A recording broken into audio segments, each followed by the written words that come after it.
Hello, I'm Al DiGiacomo, and welcome to Frank Scardo the man, Frank Scardo the legend. This is going to be part one of a two-part series that we have combined as a memorial tribute to Frank. Frank left us on July 18th of 2002. And later on that year, in September 22nd of 2002, his friends had gathered at the place of his birth here in Oakland to share some stories that they have known of Frank throughout his years. I was especially fortunate to have met Frank through our endeavors of public access television and had interviewed him several times. We're going to be rebroadcasting these interviews with you today, as well as a lot of the other stories that were told that day as a tribute to Frank. So I hope you will enjoy this and maybe share one of your own favorite stories about Frank to your own family. So I hope you'll enjoy this. We'll be seeing you a bit later in the program.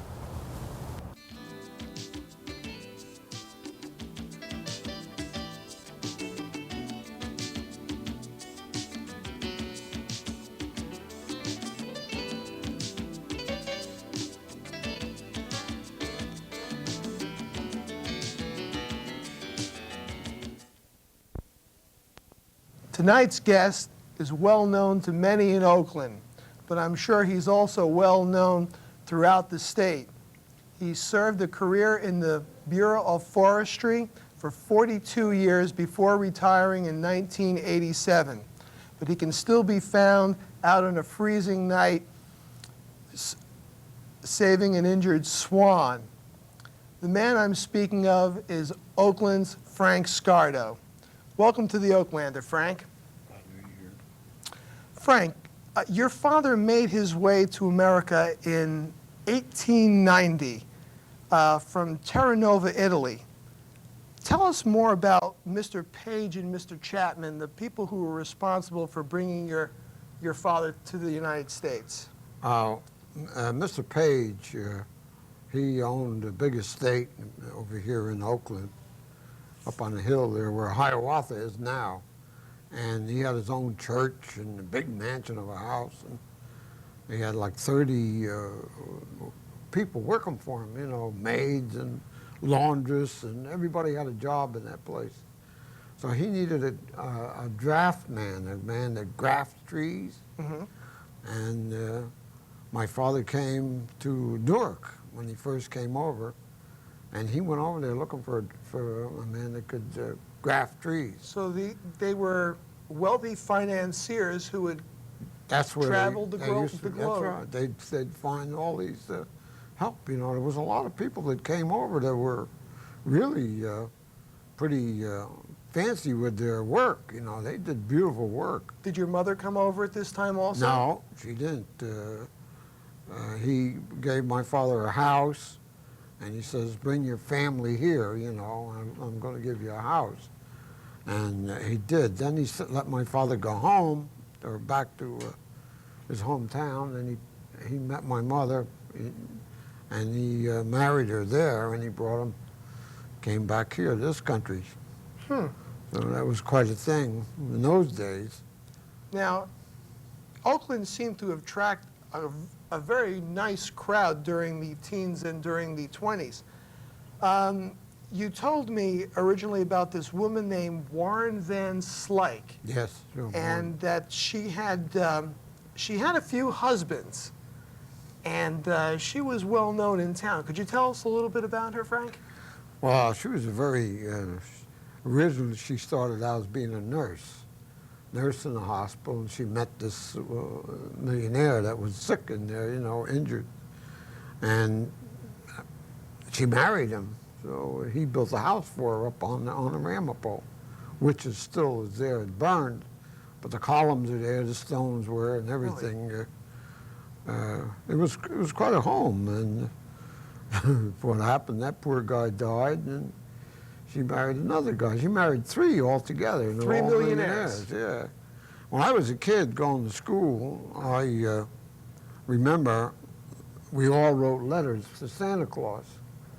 Years later, I found out she was Santa Claus, and I sent for I wished for pair of Boy Scout boots, the high tops, and they had a pocket on the side with a Boy Scout knife in there. Boy, I thought that was the greatest, you know. I really thought there was a real Santa Claus then, you know.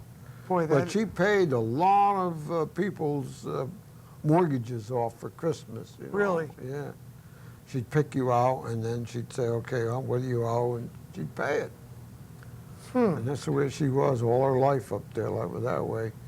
And that's where I met Gloria Vanderbilt. She was just a kid. And I used to go up there every once in a while and help her, you know, do little things around the place. Well, I understand there was a lot of people who would come up to Oakland. You told me that the coffee tycoon Joseph Martinson had a working relationship with your mother.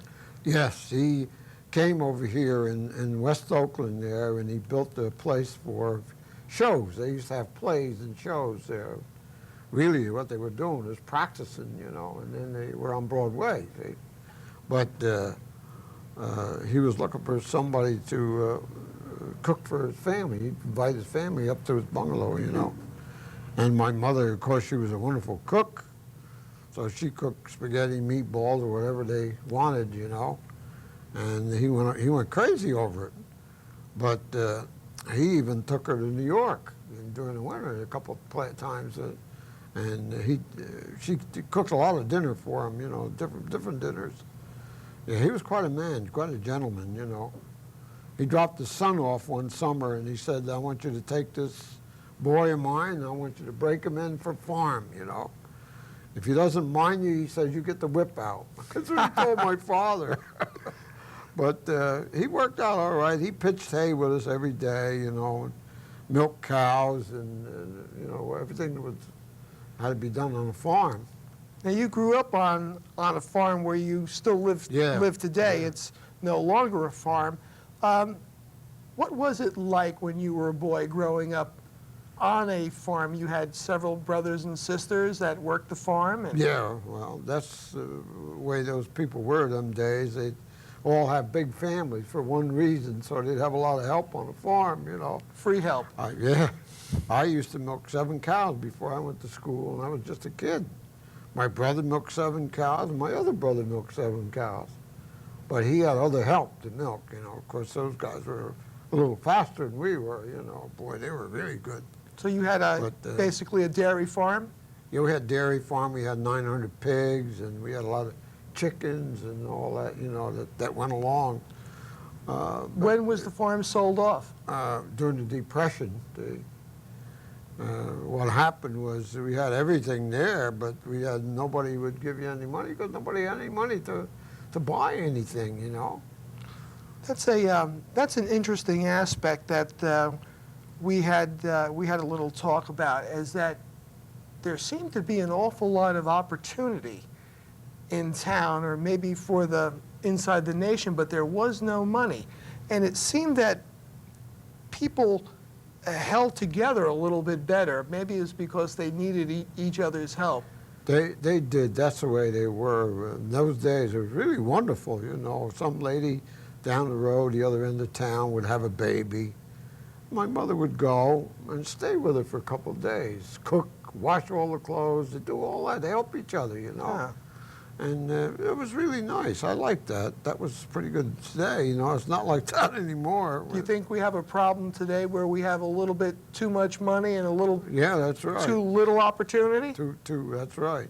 But that was the way it was. I remember when the Depression got bad and we had a lot of pigs, we couldn't sell them. So we butchered the pigs, and she had me delivering them, the hams and everything, to the poor people, you know. You know what the poor guy, what my mother used to give? She'd give you a barrel of potatoes, right? A barrel of turnips, and a half a pig. 200 pounds of pig. You know, And that would last for the winter? That lasts the winter because they salt the pig down, you know, in barrels, you know. Let's talk a little bit about your 42 years with the Bureau of Forestry. You had several hundred men under your command in just in North Jersey, I hear. Yes, I did, yes. What were some of the responsibilities that someone in forestry would have? We did everything with forest between taking care of the forest, you know. And then everybody started heading for the hills for camping and stuff like that. And now they're starting fires throughout the whole state, you know. And we were having a lot of troubles with fires. So here I am running around with all these guys, and we're putting fires out. This is the drought period during the early and middle 60s? Yeah. I had one fire, it was 10,000 acre fire. Boy, that was a hard fire to put out because it had no water. Even the Army came with their buffaloes, and they helped us truck the water in, you know, with the buffaloes, yeah. Now, you also did rescues, animal rescues. You do. Yeah, we did. Well, I did people rescue for a long time. In those days, we didn't have the first aiders that we have today. The training that they have, and you know, the wonderful training that they get today. They save a lot of lives. Mm-hmm. In those days, they had to depend on us to go in and get somebody and take them out of the forest, you know, or plane crashes. I was always going to plane crashes. Or if somebody got lost, you know, if somebody got lost, of course, we were in the forest all the time. Who else would they ask, you know, to go in the woods and look for somebody? And we'd find them and bring them out.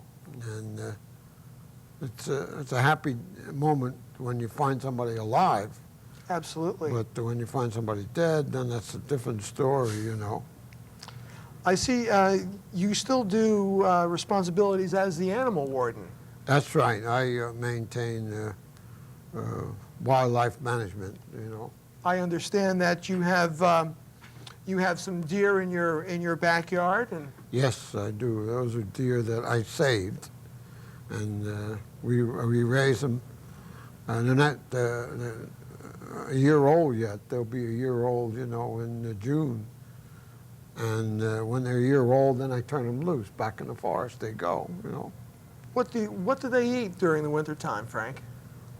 No, well, I feed them. They get grain and apples. Oh my God, I average 5 tons of apples a year, you know. 5 tons of apples a year they eat. That's a lot of apples, eh? Yeah, well, we'll be showing a little bit of those deer as we come along. You're also fairly familiar with horses. Yes, I used to live on a horse, you know. As a matter of fact, there's a wonderful picture that we have here with Frank with his horse Trigger, and you were the winner of a Colorado rodeo. Yeah, that's right. And I understand you had quite a ride home after you had won a little pot of money for yourself. Yes, yeah, I won $1,100.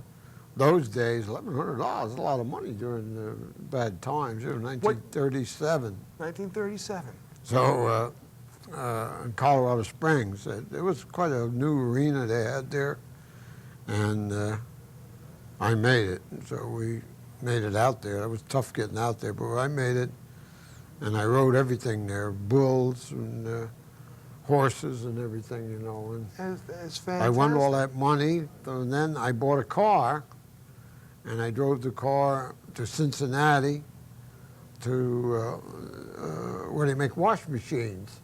So I decided I'm going to buy my mother, she washes clothes for 8 kids, you know, 10 people in the family. So I wanted the best washing machine they had. And the guy, he was all excited because we were cowboys, you know, have boots and everything on, you know, and they get all excited, people do. So he says, I said, I want the best one. What constitutes the best machine? Oh, he said, we give you a nice one with a copper tub inside. But it was one of them with the rollers and the agitator, you know, it wasn't like automatic. How much did you blow on the washing machine, Frank? $180. No kidding. Yeah. That must have been it, because I think you can still get a washing machine for $187. No, yeah, it was pretty good. So I came home. Now, when I got home, I got to find out how to hook this thing up, you know, but it hooked up easy. All the neighbors came, you know, just to look at the washing machine, like it was a Cadillac car or something, you know, but we had a great time over that. One interesting thing that I had found out in one of our earlier little talks, Frank, is when you showed me the portrait of you portraying an Indian, and there was something eerie about it, and I just couldn't remember where I had seen it until you had told me. Um, some may not remember some of the early conservation commercials during the early 70s, and Frank was actually the Indian in these littering commercials, and we'll show you a painting that a local artist had done that. How did you get picked for that, Frank? Through the state, see, the federal government said, we have a good man for you for, he understands the forest and he can talk if you have to, you know. And that's what I did. They undressed me and they put on all this rubber stuff and they'd pinch it and they'd make big wrinkles and big nose and all that, you know. I remember I came home with that and I had a hard time getting it off, you know. But I made about 13 commercials, you know, Really? with the Indian things. It was a conservation thing for pollution, you know, how they pollute the river and the Hudson River. They dumped me in the river there. In the cold, too. Boy, was I cold. Oh. And, of course, these film guys, all they do is give you coffee, you know. They bring coffee, big containers of coffee. Now, in 1992, you were presented with the Teddy Roosevelt Conservation Award by Congresswoman Marge Rockema. This award was given to you originally was to be given to you by President George Bush. Yes. And this must make you very, very proud. Oh, it certainly was. That's quite an award to have. They just, you don't just get that every year, you know. It's not given out every year either, but it was really nice. Well, I enjoyed that. We're certainly proud of you on that, Frank. In your long career with forestry, you mentioned to me that you were a tree surgeon for Doris Duke. Yeah, well, what we did was she was looking for somebody to come down there and pick out the dead trees and the ones that were going to live only a couple of years. Did you ever attend any of her wild parties? Oh, yeah, we were invited. You know what she used to do? I'll tell you what she did. We'd bring our lunches, you know, and she'd take the lunches and throw them all away. No kidding. Yeah, you had to eat there in her kitchen with the rest of the help. And boy, they fed you. Ooh, what food, boy. Desserts galore. She was a nice lady, real nice. Big, tall gal. I'm sure. Well, Frank, it has been a true delight to hear some of these wonderful stories of our town's past. Please promise us that you will come back again and tell us more about your life and times in Oakland. Yes, we will. Okay. And now for some local public service announcements.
Hello, everyone. I'm Sarah Lee Kessler. Welcome to this week's edition of New Jersey People. We begin with a look at a man who's been saving lives, the wild, and wildlife for nearly 4 decades. But now New Jersey's state fire warden is slowing down his life of adventure. News 9's Robert Miller reports Frank Scardo is calling it quits grudgingly. Forest Service Ranger Frank Scardo is an unusual man. His primary job right now is fighting fires. His eyesight's good, he gets around quite well, but that's not the unusual part. It's what Frank's been able to do with his life. Here are some old snapshots from the 1930s when Frank was a movie stuntman for pictures such as Duel in the Sun. Warner Brothers hired me to jump a horse off a cliff. So the problem was I had to find a horse that would jump. So I was trying all these horses out, on a small cliff, 20-footer.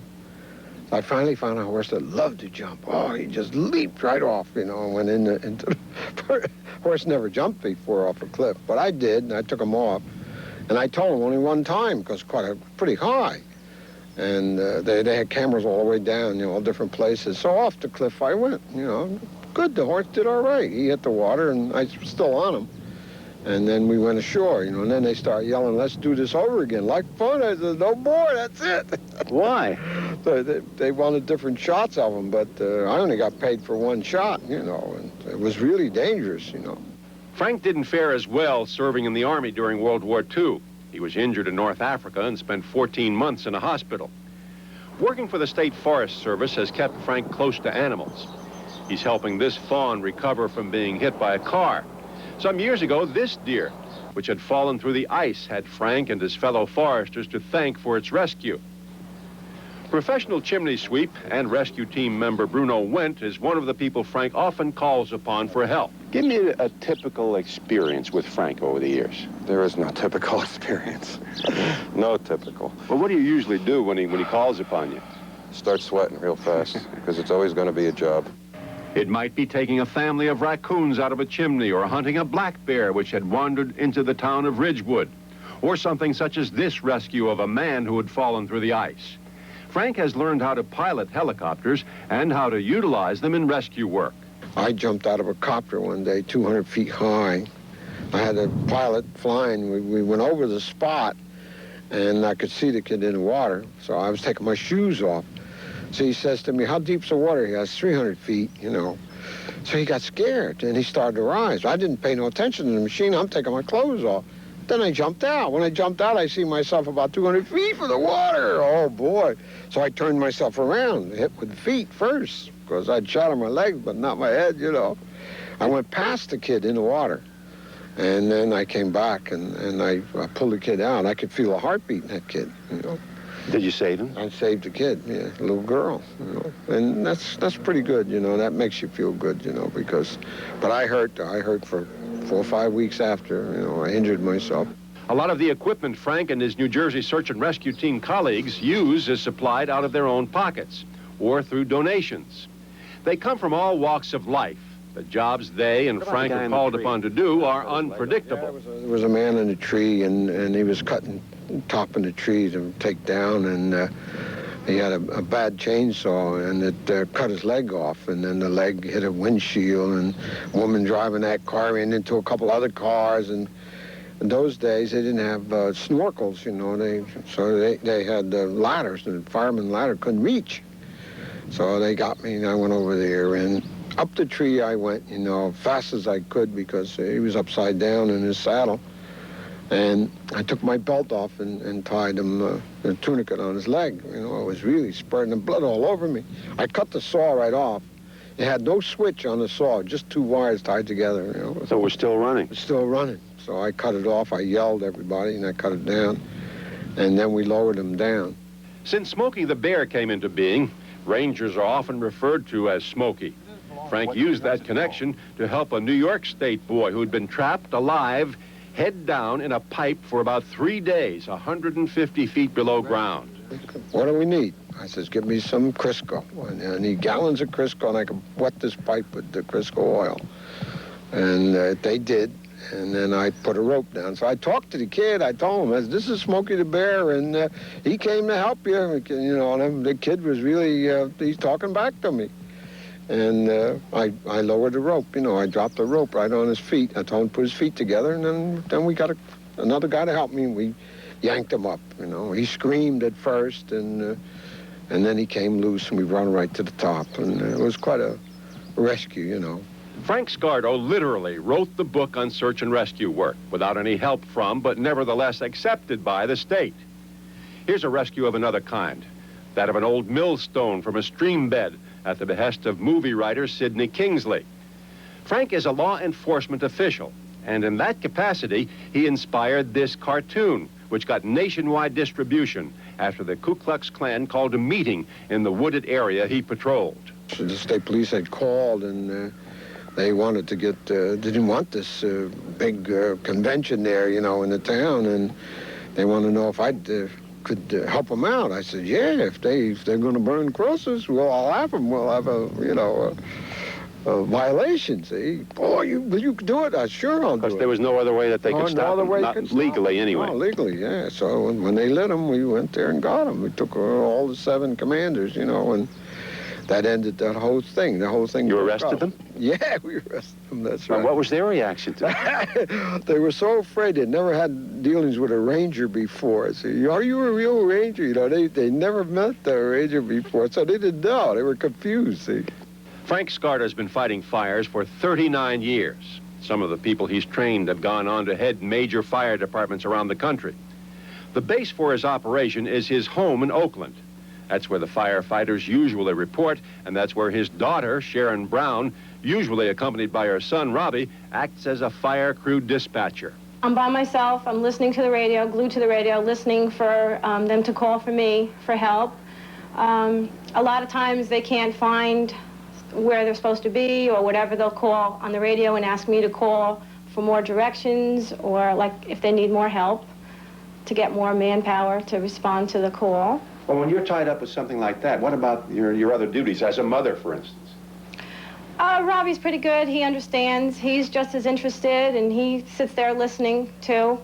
If there's something else that's distracting me, I'll ask him, listen for Grandpa. And if Grandpa calls me, tell Mommy right away. Great. Robbie, you want to fight fires when you grow up? That's what I'm gonna do. If that is what he's going to do, he'll pick up what Grandfather Frank may have to give up, because pension officials say that a firefighter of more than 65 is just too old. By the way, here's another facet of Frank's career, making commercials for the American Motors Company Jeep. Is there anything this man hasn't done but would like to do? When they came out with these lighter, these hand gliders, I got all excited with that, but I wanted to try that. I thought that would be a thrill. And well, how old are you? Only 65, right? That's it. You can try it. I think maybe I better stay away from it, you know. So they'll think I'm crazy or something, you know. This is probably a pretty accurate depiction of Frank Scardo. Incidentally, he told me that if he had his life to live over again, he'd probably live it exactly the same way. Robert Miller for New Jersey People.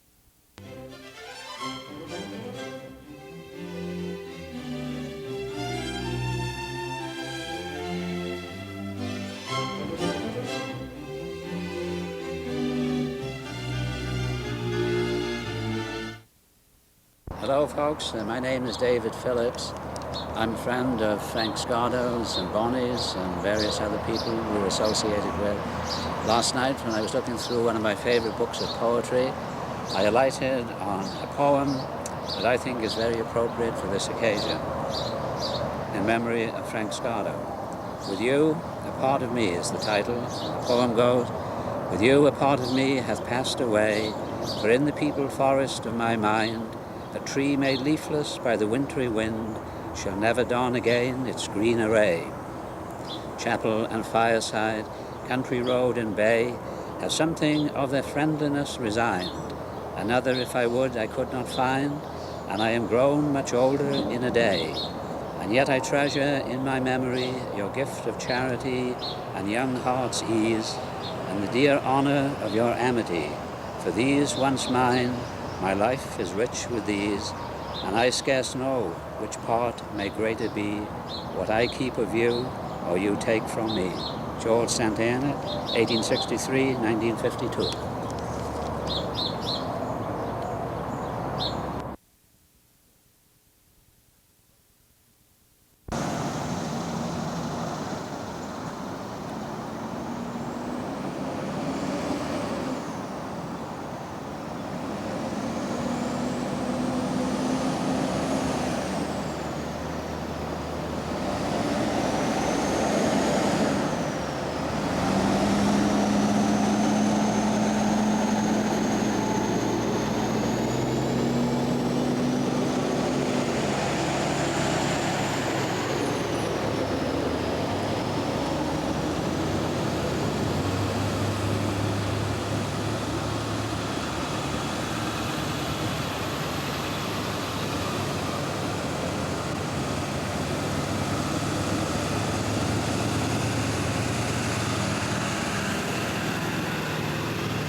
On the first occasion that I met Frank Scardo, it was during the construction of the 24-inch high-pressure natural gas pipeline through New Jersey in 1955. And it was late fall, and the contractor was wanting to burn some of the brush that had been cleared for the right-of-way, but being so dry, it could have been a problem. And Frank was good enough to come up with a possible solution. He told the contractor superintendent that he would provide a four-wheel drive vehicle that could follow along with the construction with a tank on the back to take care of any flash burning that resulted if it got windy. And the contractor said he was more than anxious and willing to do that. And when the construction project was finished, that was donated to the state of New Jersey for the Forest Service. That just goes to show how inventive Frank was through the years, and always come up with a solution that was good for both sides. He wore many hats, and he wore them all well. He was a fine gentleman and a good friend. You were telling us a story about Oh no. Frank And his attachment to his old things. Every 2 years he got a new truck. Every 2 years he'd get a new truck, and he'd sell his old red truck to my father. And as soon as the new truck came, he would bring it over, and they would swap interiors, because his old interior was broken in just right for him to be able to get out on a dead run. So we'd get a new interior in the old truck, and he'd get the old interior in the new truck. End of story.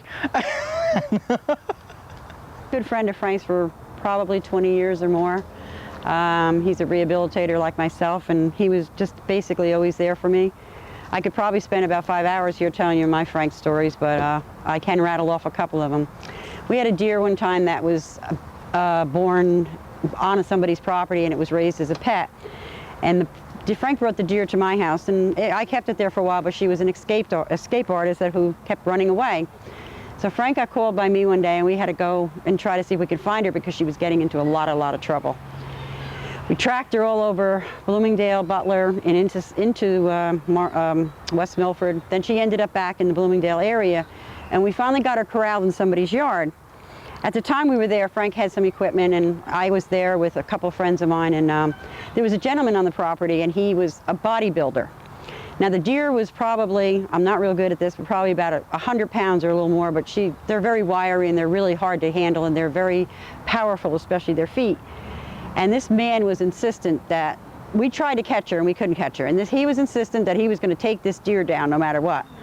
And Frank said, no, he said, you're not going to be able to do it. He says, I know what I'm talking about, because I'm strong. I lift such and such amount of weight. He said, I can get this deer down. So Frank tried to stop him, and the man was insistent. So finally I said, Frank, let him do it. Well, he did take the deer down, and then the deer took him down. He got kicked in the face, he got kicked in the arms, he got kicked in the head, and got up and very ashamedly walked away and never showed up face back on the property. Well, Frank did it his way, our way, and we got the deer to go around a shed, and we tackled her in a net and tied her legs like he used to hog tie cows, and put her in the back of his pickup truck, and brought her back. But it was just humorous, because I did talk to the people later, and they said that the guy was pretty bruised up from this little deer that weighed 100, and the guy probably weighed about 190, I guess, or 200 pounds. That's one story. Another time, there was a doe hit in front of my house. She was very pregnant. and both of her back legs were severely injured to the point where she would have to be euthanized. None of the police officers in town wanted to do it. I called Frank. We were right on the main drag, and he did destroy the deer very humanely, and then he proceeded to perform basically what you would call a cesarean operation on the deer. She was carrying 3 young babies, and he stood there and gave us all instructions on exactly what to do. We didn't save any of the babies at the time, but he did teach me how I would have to do it. If the time came again, hopefully not, that, you'd have to, how you get the fluid out of their mouth, how do you, save them, how you get their heart beating. But they were probably 3 weeks to 4 weeks, he said, before they were going to be born yet. And he said it was way too early for them to just be able to survive. We got a heartbeat on one, we got breathing on the other. And I mean, he stopped traffic in the middle of Ringwood Avenue. Nobody could go either way because this was more important to try to save the lives of these 3 young babies. And the first time ever, and the only time I ever saw Frank so angry, the poor people that hit the deer were in shock and they were very upset. And he just went over and just screamed at them and told them that it was their fault. Even though they were going slow, they should have seen the deer coming, and that they had just killed 4 deer. And it was the only time in my whole time I've never known Frank to see him get angry and yell at anybody. I've never heard him raise his voice after that again. But like I said, I could go on and on with stories, but that's 2 of them that will stick in my mind for a long time. He was a good friend. He was my mentor. Hi, my name is Pete Kendall, and I've been in town for about 26 years and known Frank all that time. And I'm really happy to be here today to participate in his memorial and the celebration of his life. And like everybody, we all have many, many stories about Frank. And I'm standing here in the barn because in the back are all the cages. And I think during that 25 years, Frank has probably been in every home in Oakland, getting a squirrel out of the basement, getting a bat out of the belfry, scaring away a snake. I remember one time my wife called him. There was a snake in the basement. Never did find it, but she wouldn't go in the basement for 2 days. So Frank has lots and lots of stories. I think one of the best ones I can remember is he told, as you know, he did a lot of rescue of children. And they had a helicopter one time that was flying over a lake because there was a boy lost in the lake. And they spotted the boy, and Frank jumped out of the plane to save the kid and bring him in. Well, the trouble is, when you're in a helicopter over water, you can't judge the distance. And the story goes, he was 25 feet to 50 feet above the water, and he fell and broke a leg. That's the way Frank tells it. I'm not so sure that that's the exact story, but it sure sounds good. But I look at these things here, and I notice one thing, that here's a plaque that the borough gave him on his 80th birthday to celebrate all the good things he'd done in town and thank him for it. And he came down with Bonnie to the council meeting, and we gave him this nice plaque.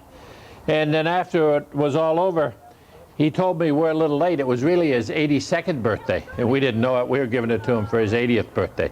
But like with everything with Frank, everything was to excess. He helped everybody all the time. I know more people that he's come to their house and helped them and done things outside his normal job. He worked for the town. He was our water warden for a while. He was our animal control officer. He was in the mountains all the time. Anytime a child got lost, he got called to go out and help bring him in. And he did a great job. And he's an individual that this town is really going to miss because we all love him and knew him for what he was. So I'm happy to be part of this, and thank you very much.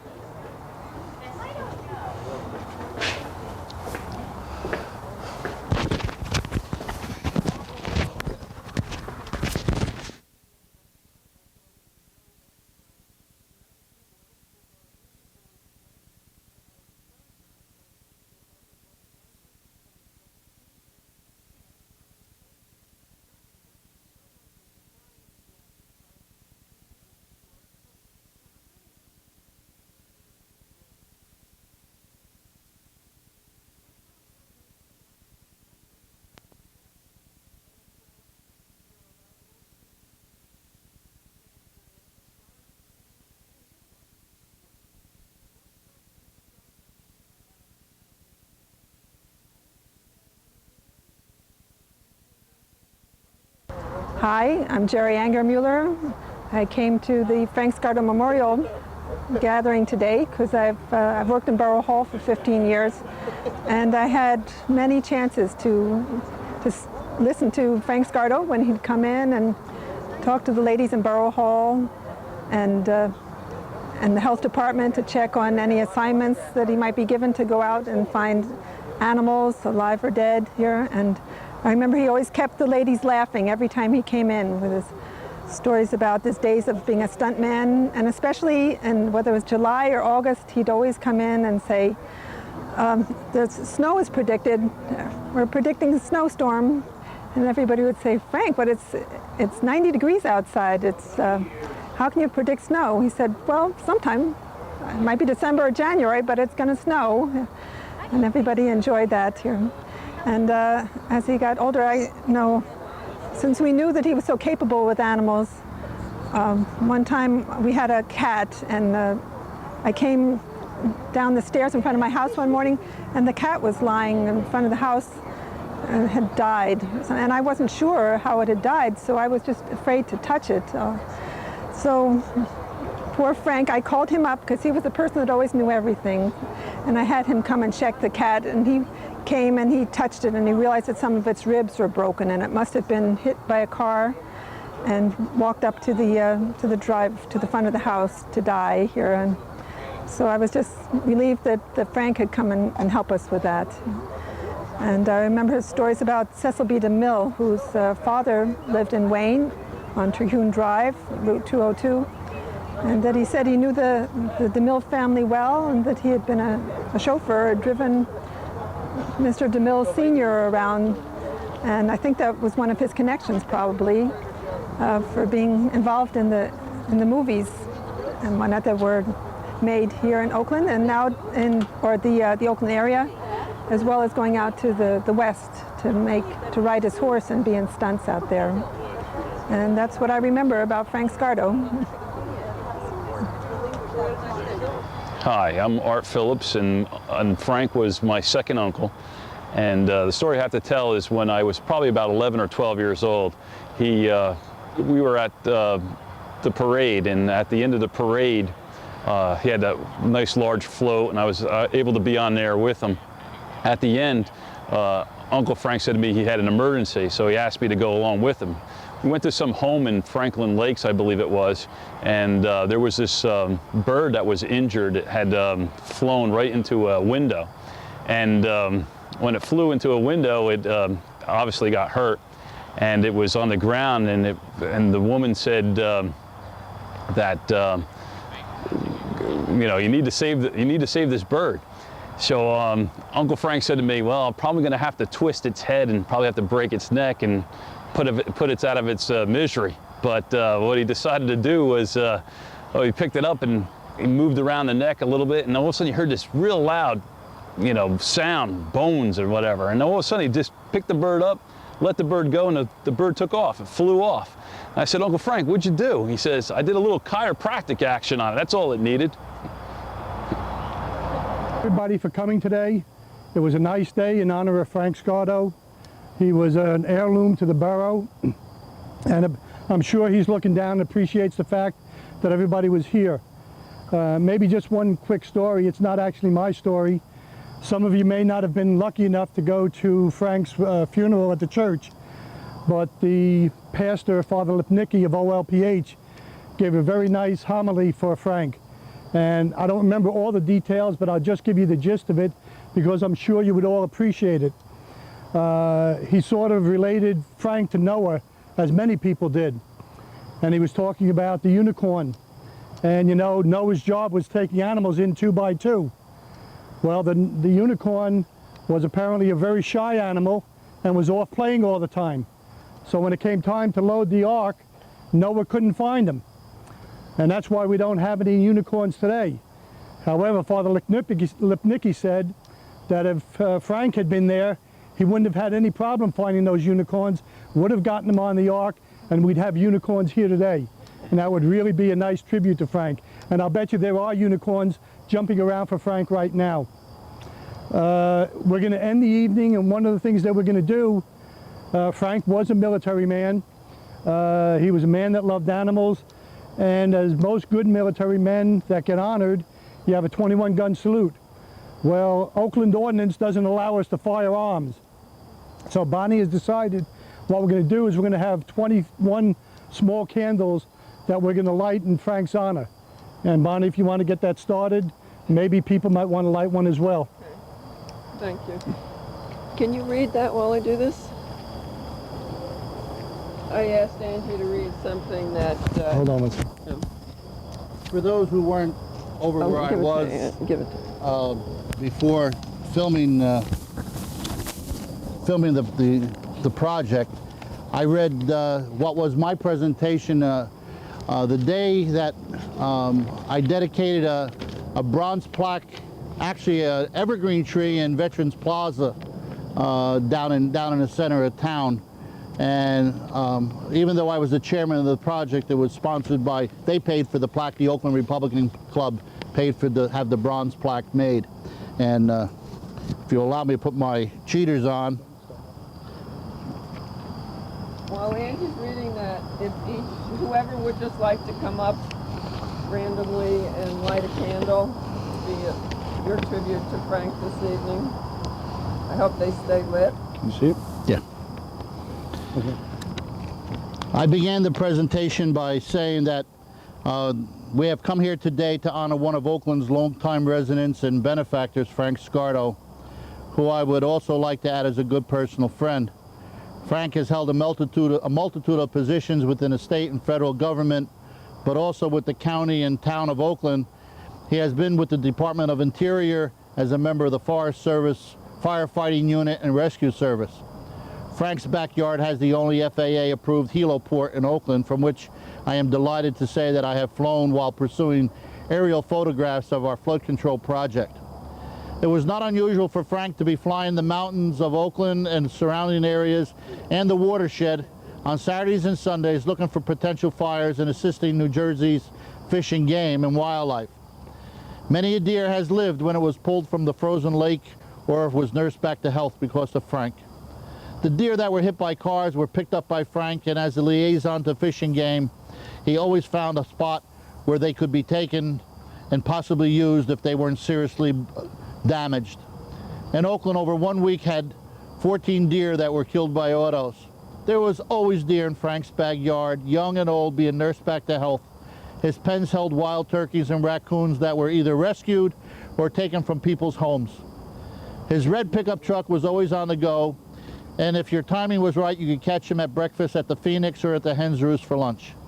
He attended venison dinners all over the state, and if you were lucky, you could see him wearing his skunk hat. One of his more exotic rescues was an iguana that was up in a tree in town, but he never climbed more than 10 feet. Frank was a very colorful person and had very colorful past, being with rodeo people with his brothers. Frank had told me that he was asked by Warner Brothers to make a documentary on his life, but the governor at that time negated the project since Frank was working for the state.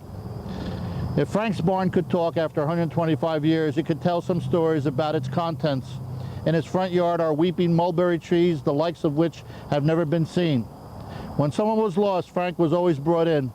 After everyone gave up, he would talk to a relative or family member, and just by asking the person if the missing person was right-handed or left-handed, he could say where the person could be found, and he was always right. The plane that crashed into Wanakee Reservoir in February many years ago did not leave a surviving pilot. Frank deducted that the pilot possibly jumped from the aircraft while it was flying.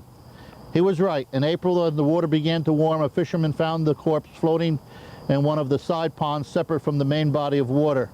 It was nighttime, and the pilot, thinking he was over the reservoir, jumped before it crashed and obviously drowned after he hit the water. He may have survived if he stayed with the aircraft, since the aircraft was on the bottom of the lake on all its 3 wheels. Frank was the guiding force behind Oakland's Garden Club. For the longest time, he spoke about Oakland having its own tree farm and nursery to replenish plantings around town. I personally wish to thank him for being instrumental for the tree which was planted in the memory of my son in front of police headquarters. It was always ready to be interviewed by my sons and when they had their projects for school. The dedication that we are having today was sponsored by the Republican Club at my request, and this tree, a Colorado blue spruce, has been chosen as the location for the monument because Frank was instrumental in planting it when it was only a little guy. But as an evergreen, it truly is alive all year round, weathering all the elements, harsh and calm, and in its growth process it reaches higher and higher, proclaiming its survival and majesty. This tree bears all the attributes for which Frank has been known. This tree was also chosen because he wanted it to be decorated with lights at holiday time.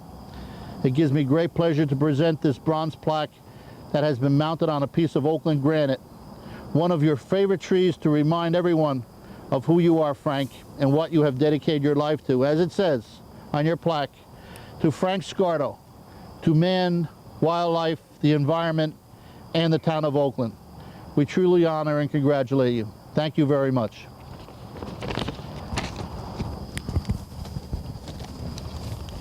And thank you for reading that, and thank all of you for coming.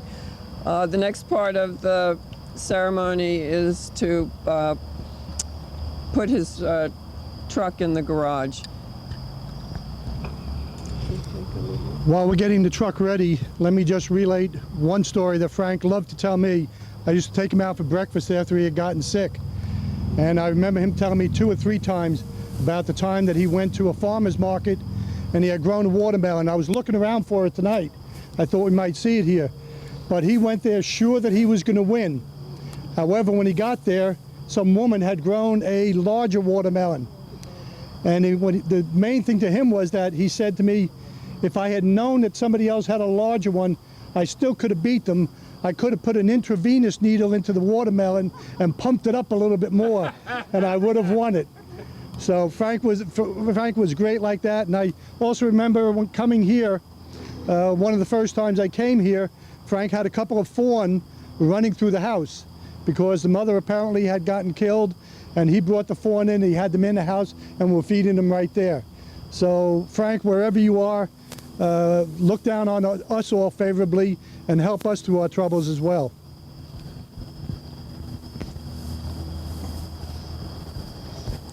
One left, Don, right in front of you.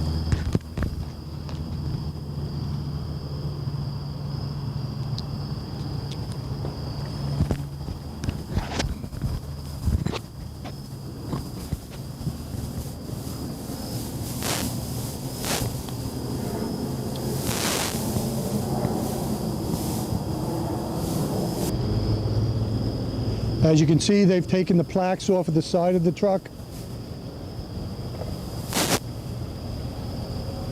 Frank's days of service are over.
I'd like to thank you all for tuning in tonight, watching our little tribute to Frank Scardo.